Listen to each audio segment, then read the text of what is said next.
Hey guys, Steve Welch here with your fact of the day.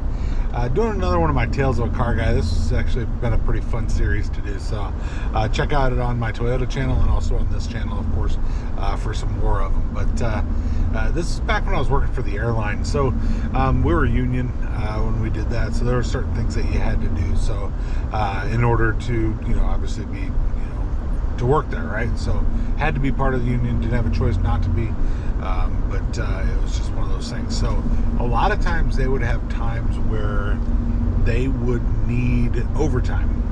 All right, so anytime you're part of a union shop, there's a lot of rules that you have when it comes to things like overtime or vacations or stuff. A lot of it stems down to seniority, but there's usually a different way that they could get you to work if they needed to. So I remember one particular time that we had all been working overtime for a while, so everybody was pretty tired. So if they don't have enough people for what they think they need to work overtime, there was a procedure to do what's known as paperworking. So you would have to paperwork somebody to work. So don't remember the exact criteria for how they did it. It's been 25 years now, whatever, 20 years, 25, whatever. But they would go by some type of a tracker, like if somebody had been paperwork before, kind of a thing.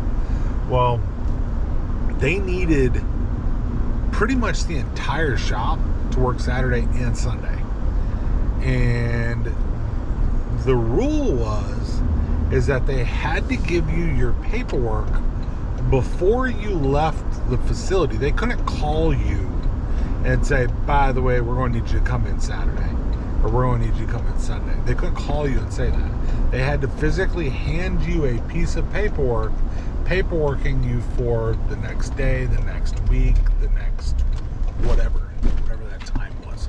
So if you were going to work, then you'd at least have a little bit of notice, right?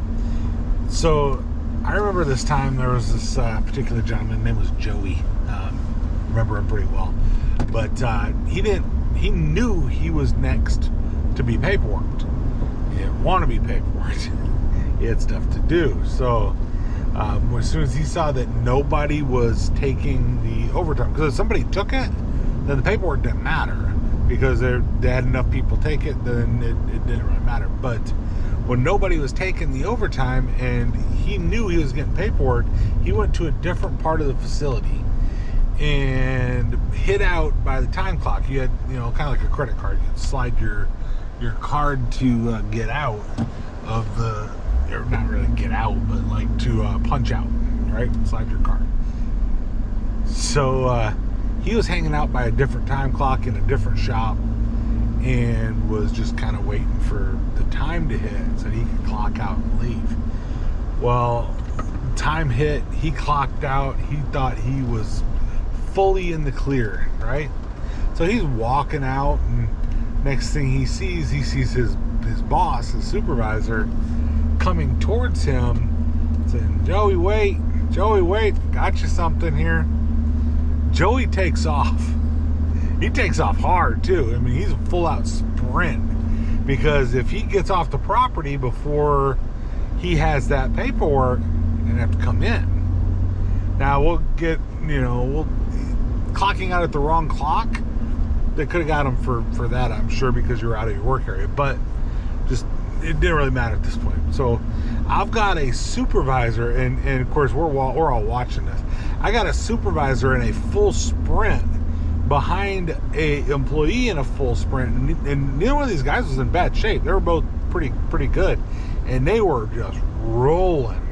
And Joey hops in his truck and he slams the door and he hits the door lock button, and that supervisor gets there just a split second too late, lifts up the windshield wiper, slides the paperwork under the windshield wiper and says, "You've been paperworked," and starts to walk back in. Joey lost his mind, hitting the steering wheel. He's just so mad, but he was there the next day. But oops. It was just a tad not fast enough, but yeah, it was a pretty fun one. So hopefully you guys like that Tales of a Car Guy.